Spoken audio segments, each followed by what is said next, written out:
شروع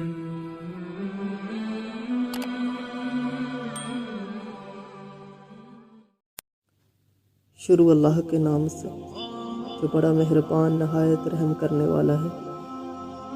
ابو ہریرہ رضی اللہ تعالیٰ عنہ سے مروی ہے، انہوں نے کہا رسول اللہ صلی اللہ علیہ وآلہ وسلم نے فرمایا، ایمان میں کامل ترین مومن اچھے اخلاق والا ہے، اور تم میں بہترین شخص وہ ہے جو تم میں اپنی بیویوں کے لیے بہترین ہے۔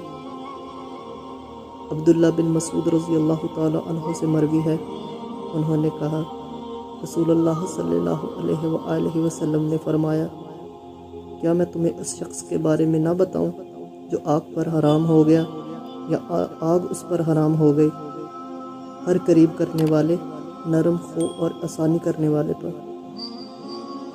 عبداللہ بن عمر رضی اللہ تعالیٰ عنہ سے مروی ہے کہ معاذ بن جبل رضی اللہ تعالیٰ عنہ نے سفر کا ارادہ کیا تو کہا، اے اللہ کے رسول، مجھے نصیحت کیجیے۔ آپ صلی اللہ علیہ وآلہ وسلم نے فرمایا، اللہ کی عبادت کرو، اس کے ساتھ کسی کو شریک نہ کرو۔ معاذ نے کہا، اے اللہ کے رسول، مزید فرمائیے۔ آپ نے فرمایا، برائی کر بیٹھو تو پھر نیکی کرو۔ معاذ رضی اللہ تعالیٰ عنہ نے کہا، اے اللہ کے نبی، مزید فرمائیے۔ آپ نے فرمایا، استقامت اختیار کرو اور اپنے اخلاق کو اچھا کرو۔